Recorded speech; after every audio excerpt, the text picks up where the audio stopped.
Hi, this is Professor Luchin. This is my recorded lecture on safety culture and safety climate, a chaotic pursuit at best.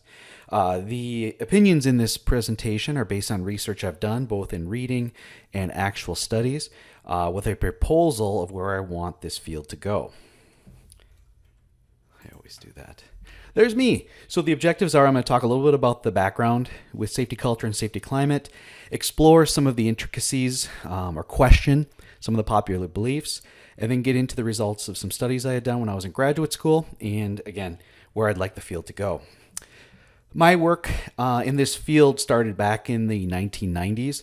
When I was a compliance officer with OSHA, there was a 1 week span in which earlier in the week, I visited a small machine shop out in rural Minnesota. And when I got there, I opened it just like I would any other, and I believe it was a wall-to-wall comprehensive inspection, so a planned program inspection. I met with the owner, who was also the HR manager, was also the foreman, was also a CNC operator, was also a paint sprayer. I think you get the picture. It was him and a group of friends basically running this shop, which was a pole barn in his backyard. It was hard to find. And when I started asking for safety programs and safety records, he had none. He just had been operating. And I thought, okay, great. As a compliance officer, that's bad, especially when it's a machine shop that has a homemade paint spray booth. I don't even want to get into it. But as we were walking around, there were plenty of issues. Guarding wasn't in place. There was trip hazards, electrical hazards, fire hazards.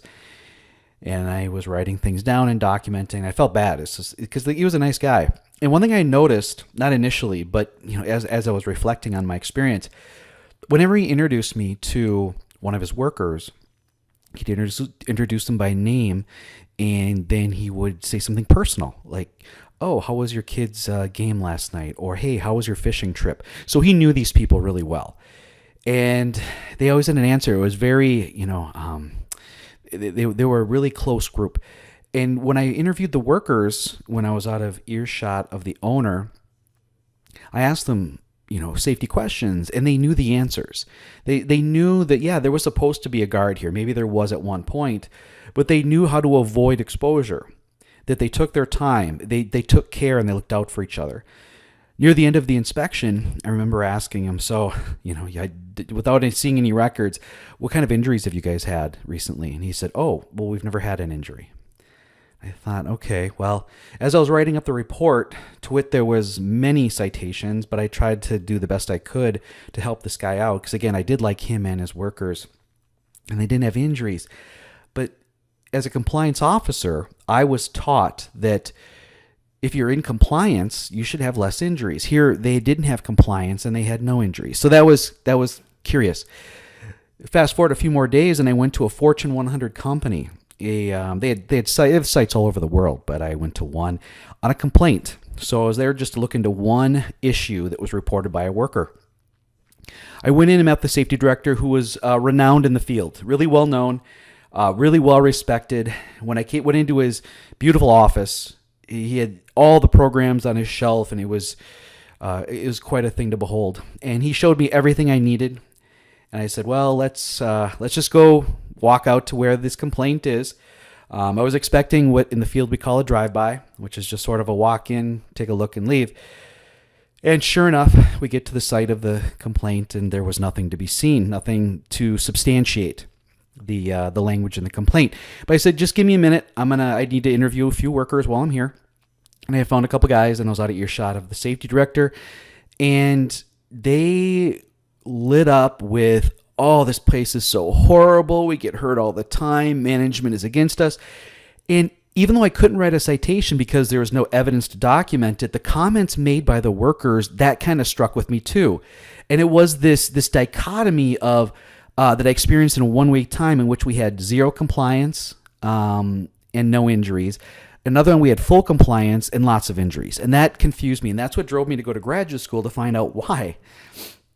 And one of the things that we talk about in the field, I believe too much, and I am kind of against this term, is safety culture. I've never felt real easy with it, mostly because I read about it a lot in graduate school. And I always refer to Dr. Cooper's work. He is the expert. So there was a publication back in 2000 in which the experts really broke it down. And it's a bit of an ambiguous thing. And I've got the quote on the screen here. And really the term didn't come out of research. So it wasn't born out of, somebody studying it and coming up with it and defining it. It came out as one of the ways to define what happened at Chernobyl. So if you go and look at the report from 1992, or I believe it was a 1987 incident, they came up with the same safety culture, that there was a complexity of issues, a lot of failures, a system failure that led to it. And I feel like our field has been chasing it without really understanding what it is. Many times when companies say, oh, we have a strong safety culture, I think it's similar to when a couple says, oh, we're really in love. It's like, well, define it. How do you measure it? It's like, oh, it's like kind of how we feel. And how can you just, define your safety program as how it feels? That just doesn't seem right to me. Now, safety climate, on the other hand, was born out of research. So Dr. Zohar at the University of Israel, I think, or Israel Tech, back in the 70s, did some work. He did some surveys, and he compared it he did it in multiple industries and companies, and showed that there was a relationship between what workers thought about these, safety from these questions and the types of accident rates they were incurring. And so, and safety climate has been studied and restudied and redone many, many different times all over the world, especially in the U.S. But the question that I came up with after reading these volumes of work is that where do these perceptions come from? I know people are answering questions about safety committees and training and how hazards are identified and mitigated and things like that. So is that really where perceptions come from? The programs that people are told about, that management knows a lot about because we put a lot of weight in them? Is it how management either is punitive or if they're assistive? So is it more whether workers think they're going to get punished or not if they're not doing something right? Is it workers observing other coworkers, which I think is a little bit stronger just because we're creatures of habit and we want to fit in. And so we tend to mimic others. It's kind of a natural response. From a survey perspective, the questions ask, do you do something because management, supports it, or did they interrupt something that was unsafe? How do you determine what are the values within your work environment, or what are the procedures that need to be followed? And so it really comes down to how do supervisors and workers define safety commitment? If we're going to say that's what's driving their behavior, well, then how do we define it? And then another thing is, how often do workers even see management? Where are these messages coming from? Are they sitting down and talking every day? A toolbox talk, that's between a supervisor and a worker. That's not between top management and worker. So if management's setting the policy, the values, the rules, the expectations, how is that being communicated to the frontline worker and the frontline supervisor? In graduate school, I also studied something called the work system model, or it's also called the balance model, when it was published by Smith and Sanford, or Smith and Carrion now. And I kind of twisted around their original model. And you see we've got the person, which is the worker. And if there's no exposure, there should be no injury. Of course, you can have exposure and no injury, and we know that happens more frequently than we like to admit. And then finally, there is the exposure and injury. That's when we jump into action, we do an investigation. Do we blame and train, or do we actually look beyond the worker to find the cause? Because if we can control the cause, if we can mitigate the exposure, again, no injury. Or if we can affect it so that there's less likely to be injury or severity of injury, at least we're moving in the right direction. But the reason the worker chose to do something a certain way, a behavior, if you will, tends to come from their perception of what is expected. And that comes from, I believe, 4 different areas. What the organization expects, what the environment expects, what is expected from the task or job, and then finally, what does the technology allow? And so I think it's Sidney Decker who had said that if somebody gets hurt due to an unsafe behavior, I'm just going to use an example, and you punish the person to retrain them, what's to say another person comes in and does the exact same thing, because it's those influences that are perceived while doing a particular task or in a particular job that is going to result in injury or not. And so we need to study beyond the worker, which is why I try to teach my students, don't blame the worker, at least not initially. Look deeper to find out what's going on. I gave a presentation just last week, and one of the audience members took me to task and said, well, what you're telling me is, for example, if there's snow and ice on the ground and a lady shows up to work in 3-inch heels, it's not her fault? And I said, no. Who called her at home and said it's going to be icy in the parking lot? What he said is it's common sense. I'm sorry, but there is no such thing as common sense. Sure, if people grew up in a vacuum together and they experienced the exact same things every day, got the exact same feedback, if they're all the same, that would be considered common sense. But that's not real world. We can't assume, because you break down the word assumption, it makes an ass out of you and umption. You got to look beyond the worker. You got to find out what led to it, what they're thinking about, what drives them. And everybody's a little bit different too. And so for a manager or safety professional to assume common sense or assume they're going to do the right thing, it's your fault. It's the safety professional's fault for not stepping in and trying to understand.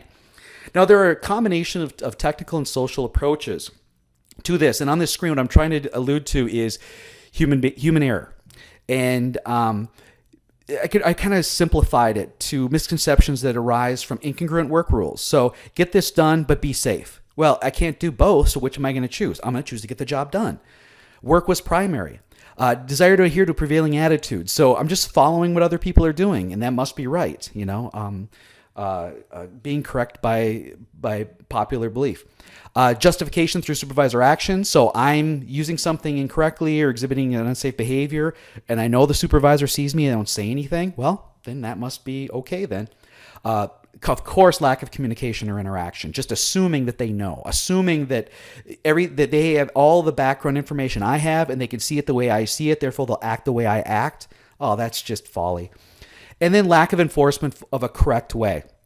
So we should be maybe focusing more on the positive things, the correct way of doing things. So they're getting things done successfully, but also safely, and hopefully eliciting some satisfaction from getting the work done. I strongly believe safety is an attribute of work.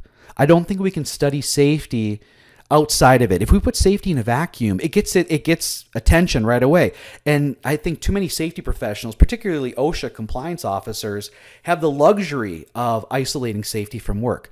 Something has to get done, but we want it to be safe. And there was an article published in 2003 by Patrick Cox and his colleagues, and he in that study incidentally proved that workers are primarily focused on getting work done. It's the safety professional's duty to find out how they can do it safely, but then get it done successfully and hopefully elicit some satisfaction from it.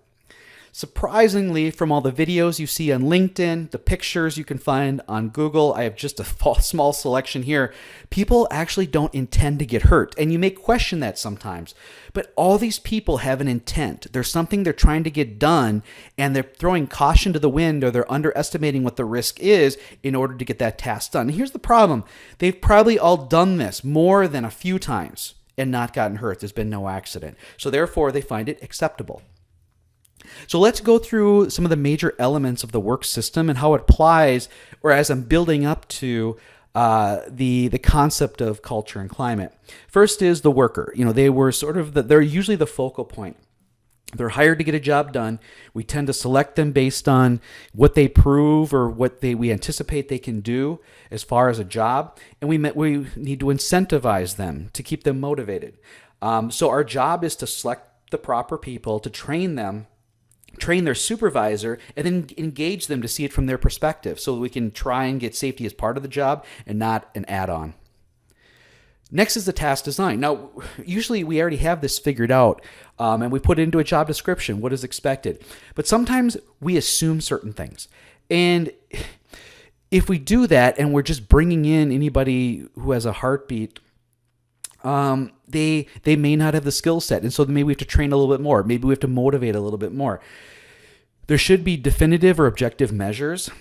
We should be hiring people with certain skills or knowledge and abilities we can develop, so there's a good fit between them. But the problem is, the greater the discrepancy in fit, that's a stressor. That's an imbalance. And in the work system model, what we say is that the greater the discrepancy or the greater the lack of fit, the more propensity you have to have an injury because there's an imbalance there. So our job is to work with supervisors and managers and workers to best design the work. Now, there's also the environment, and this can also be the physical environment, social environment, but then it's also the tools and technology that the workers are supposed to be trained to use or provided and make sure it can be done so they can get the job done successfully and safely. And so this tends to be the greatest focal point of the safety professional, and that is this is where we do our hazard evaluation or our job hazard analysis, ergonomic analyses, whatever it might be. We're trying to identify or break down a job to fix the task. And one of the things is having a clean environment. You probably heard of is it 5S or 6S or 5S plus 1 or something like that. There are different or lean approach. This is a way to keep things clean and organized, but also so that the workers know where things are and they can use them when they need them. Then now we're getting up to the organizational culture. And here I didn't use safety culture, though I do have a diagram on the screen here on the right from DECRA, which used to be BST. I think that's Tom Krause's group, if I'm not mistaken. Don't quote me, but I think it is. This is the perceived or espoused values. And here's the thing. The greater the size of the company, the greater the dimensions as far as horizontal, vertical, and spatial placement of workers. And so when you have people that aren't all working together, like in that the machine shop example I gave earlier, communication has to be fostered typically through technology or through frequent meetings or whatever. So everybody's on the same page and everybody understands what they need to do. But the problem is, an example I like to give with communication errors is there's a game that kids used to play where they'd sit in a circle or they'd be around a table and somebody would whisper something in somebody's ear next to them to their left and go all the way around the table and come back to the original and the message will be different. Now, why is that? It's because each time it goes through a barrier or a delivery system, the message sometimes changes because, especially when it's a written word, people misinterpret emails and texts all the time, memos as well. That was, pre-internet. So effective communication requires two-way communication. So the sharing of an idea or concept and then the verification of the idea or concept or the ability to debate and discuss. Too many times I think in organizations we suppress the dissenting voice or the dissenting view in favor of efficiency, but we shouldn't. Because sometimes they're bringing something up that could lead to a future failure and actually focusing on those things. I mean, that's kind of the role of the safety professional is to try to figure out those little weird things that aren't always there that may lead to an exposure and injury later on. So what I really want to say about this is that communication is the backbone of organizational effectiveness or organizational functionality. So what drives organizational negativity? So this is kind of the flip of that. So it's how workers perceive the organizational values or the organizational messages. Now, this goes back to Bandura's work. Bandura, people in social situations naturally compare themselves to their peers. We do that constantly. And I think that's one negative of the internet is that people tend to put up the most positive parts of themselves on a social media site and people see that and they compare it to their lives and they get depressed by it.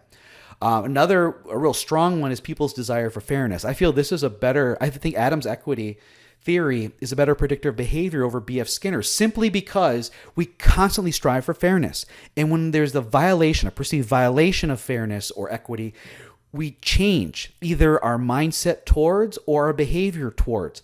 And it started out as just compensation, but then organizational justice came along. That's Greenberg and Folger. And that even went even further to explain why workers, when they experience something, and it can be against them or a coworker, because I actually in my studies found that workers will actually borrow experiences from others in order to create attitude towards either management or their workplace. And that's also interesting too. Somebody could hate their job but love their boss. Or they could hate their boss and love their job. Or hate their coworkers, love their job. There's a lot of complexities to it. Oversimplification of a complex issue, you'll never get the right answer. You'll always come up short. So what I'm saying here on this screen is that why a worker feels negative towards their employer or their job or their coworkers is a complex system of experiences and probably misperceptions of what's really going on. But ultimately, It comes down to management to reach out and understand it and correct these deficiencies. So a review, sort of a go back to the beginning here. What's the difference between culture and climate? Culture tends to be sort of this overarching, ambiguous feeling, and then climate tends to be more of a measurable aggregate of perception. But are we really measuring safety if we're only asking about safety? And that's sort of the question. So, people, another thing with feel and climate and stuff. So, how do we know we have a strong safety climate? People say, well, we've got great managers. They're, interactional or transformational on the screen. There's bottom-up communication, user-centered design, worker commitment. But how do we get there? How do we know the current status? Or how do we know what affects those things so we can deviate from that, so we can keep on track, moving towards these goals? If an organization is highly functional, which I mean to say is agile or flexible, they can respond quickly. That just means they have really strong communication and everybody understands their role. And they don't get upset when maybe something doesn't meet original expectation. They just move on. And every organization is different. And so each one requires its own unique approach and solution. A lot of earlier safety climate and maybe recent safety climate research literature has sort of proposed or found some form of relationship from scores to injury rates or injury outcomes or accident rates, whatever you want to call it. And they've looked at other forms of perception as well, and they tend to be perceptual, whether it's risk perception, safety efficacy, job control, job satisfaction, all these things.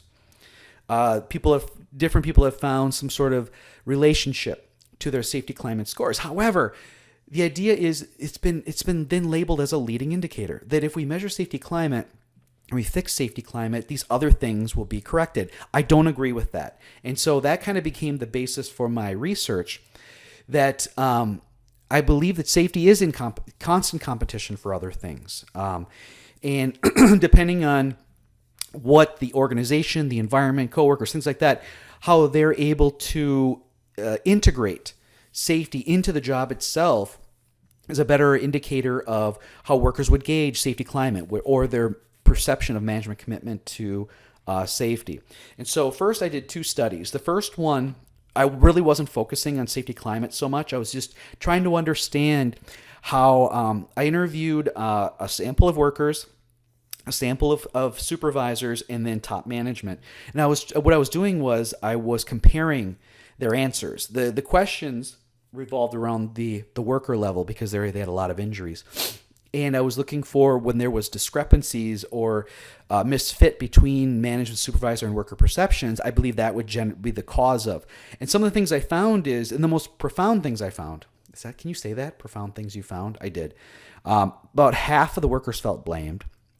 Many managers felt workers were getting injured on purpose. So that kind of agreed from two different sides. And then another that came out consistently is, I'm just trying to do a good job. So the workers are focused on their job. When they get hurt, they're being blamed. And that kind of came out in the supervisors had really low job satisfaction because they felt for the workers. They more aligned their viewpoints with the workers. It felt more like management was creating this adversarial culture, which was suppressing any type of safety training or safety efforts we were pursuing. As a follow-up to that, I got asked to go to another site. In this one, instead of doing one-on-one interviews, we did group work. And this time I was actually, from the first one, I wanted to see how maybe people scored on safety climate based on some other things. And what I found was, this is a small sample, so it's not statistically significant, is that workers who were unsatisfied with post-injury experience had the lowest safety climate scores, whereas the workers who were satisfied with post-injury experience had the highest climate scores. And so that's what really drove the basis for my dissertation. So the title is up here, Perceived Post-Injury Treatment and the Effects on Multi-Level Safety Climate Scores. So I used an instrument, or I customized an instrument that came from Zohar and with a colleague, Gil Luria, who's out of Toronto. I believe Dr. Zohar spent like 2, 3, or 4 years at the University of Toronto working with Dr. Luria, and they came up with some great new work on safety climate. You can find this stuff, online. And so what I wanted to do is see how post-injury treatment perception or post-injury treatment satisfaction seem to relate to safety climate scores. Here's just a sample of some of the questions. And I went through, I think, 3 sessions or 3 layers of evaluation for wording and perception. And I had to put direct supervisor first because if you said facility top management, workers tended to think that was their supervisor because they never saw top management. Again, we had talked about that before. So direct supervisor discuss how to improve. Direct supervisor discusses how to improve safety with us, insists on working safely even when work falls behind or we feel rushed, says a good word to workers who pay special attention to safety. For as far as top management, considers worker safety making decisions about personnel scheduling, ensures that safety hazards are corrected even when it's costly, and is very approachable and willing to listen to worker safety concerns. So these are focused on safety because of an earlier study showed that if you don't bring it up, it doesn't usually come up on its own. So I compared my safety climate scores because I had a lot of injury data. I had redone the collection analysis system. If these lines never crossed, then there would be a consistency or a relationship with pre-survey data, and I didn't have that. I had some lines crossed over. It's a small sample, I understand. So I did the same thing with post numbers. So as I was, in the year that I was crunching and writing up my dissertation, I actually got post injury data. And here these crossover as well. So I didn't have the consistent. There's a trend in both. I see that, but it wasn't consistent.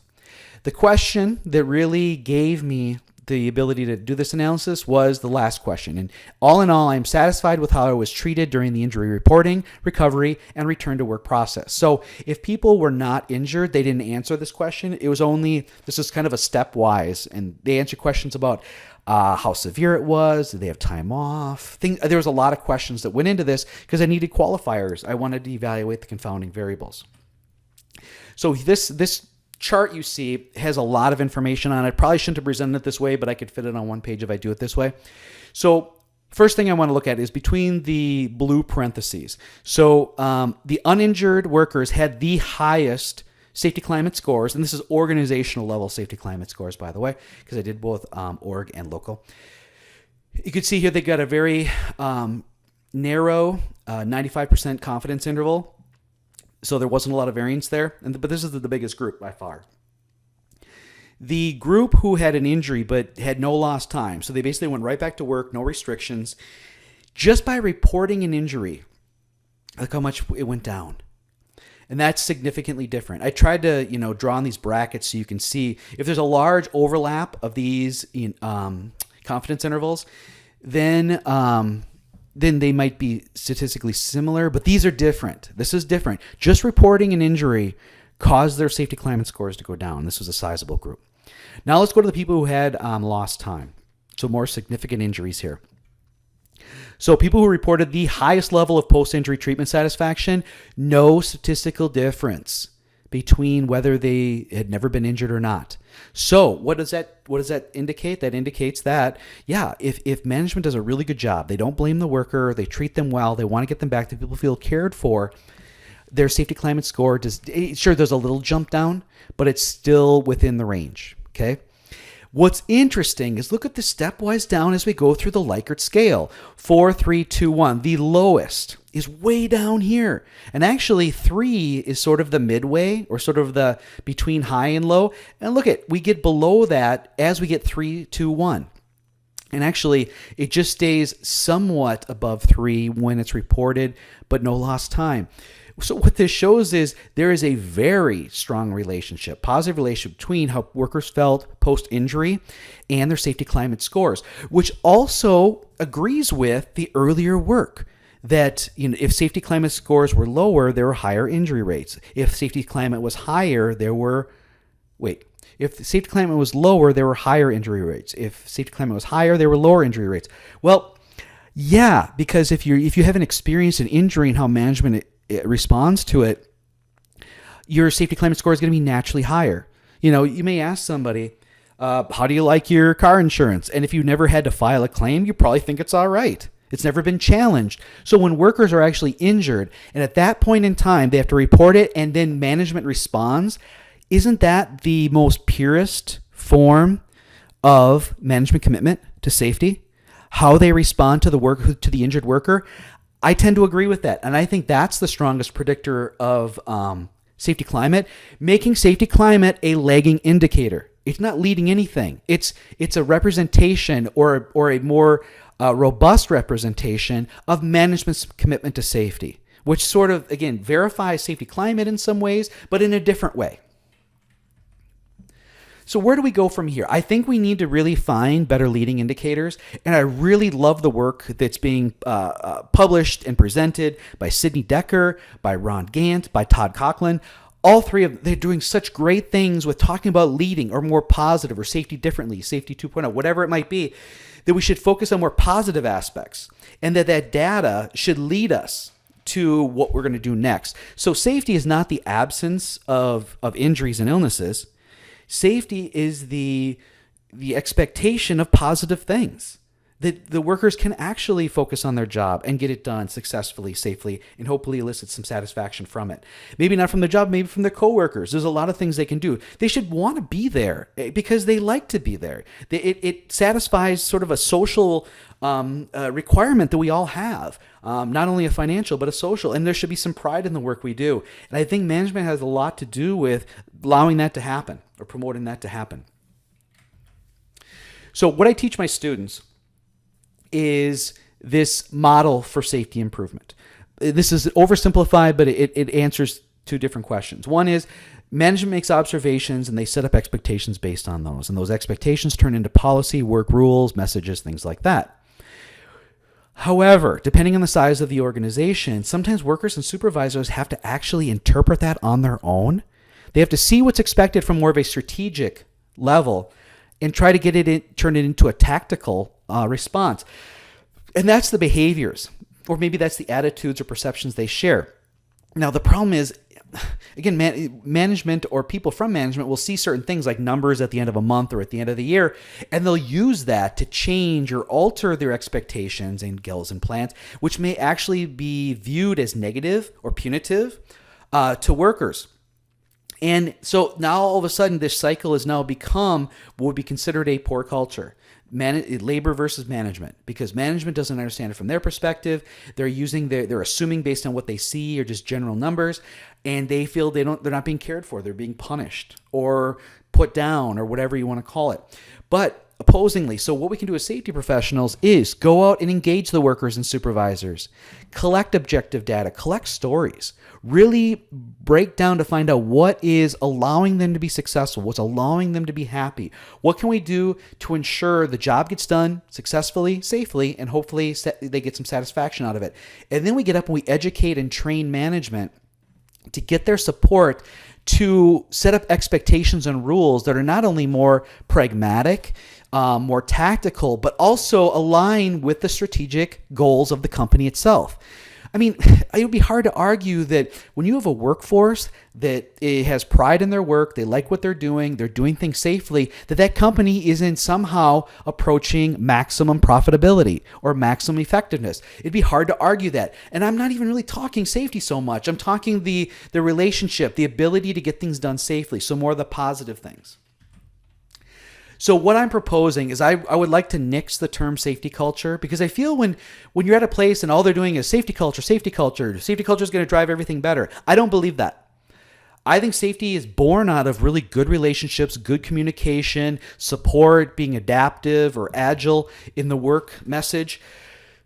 But I think sometimes then if you have a safety culture, that may drive workers to be afraid to report something, or drive safety people to not record something, or just try to report what makes them look good. And I don't think they're doing it to be malevolent or anything. I think it's when the incentive is thou shall have a safety culture, I don't believe you can ever then reach it.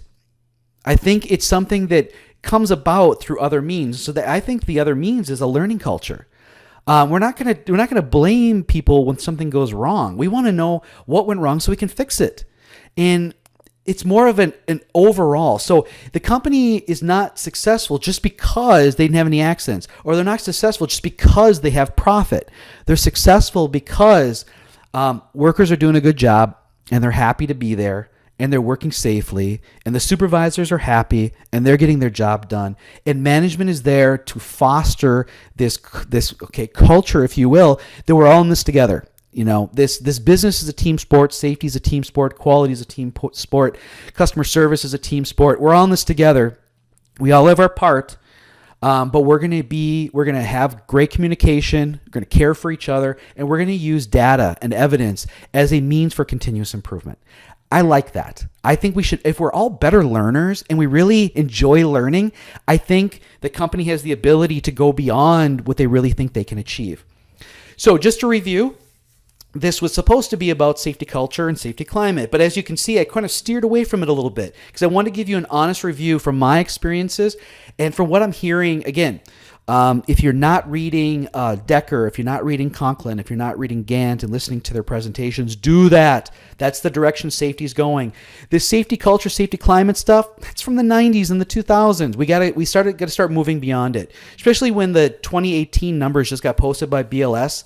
And they've been very stagnant, and we were asking, well, why are they being stagnant? Are we supposed to blame employers and stuff like that? No, I think it might be the views and approaches and maybe the assumptions we have. I think that we need to move beyond that now. I think we got to leave this stuff in our past. I think we have to start really focusing on learning and communication and understanding each other and making safety more integrated into the work and not this extra thing that's added later on because a bunch of people got hurt, and then suppressing injuries to look better. We got to stop doing that. A learning culture attempts to better understand the truth, and it drives to improve constantly. You're never done learning. We should never be done learning. We should never rest on our laurels. We should always be striving for better. So that's my review. If you're one of my students listening, there are some articles posted. I believe one from Dominic Cooper, one from DeJoy, and I may even have provided some additional links, and maybe even my long dissertation, which I wouldn't expect you to read, but just to see that, yeah, I've done this stuff before. So if you got any questions, go ahead and follow up with me.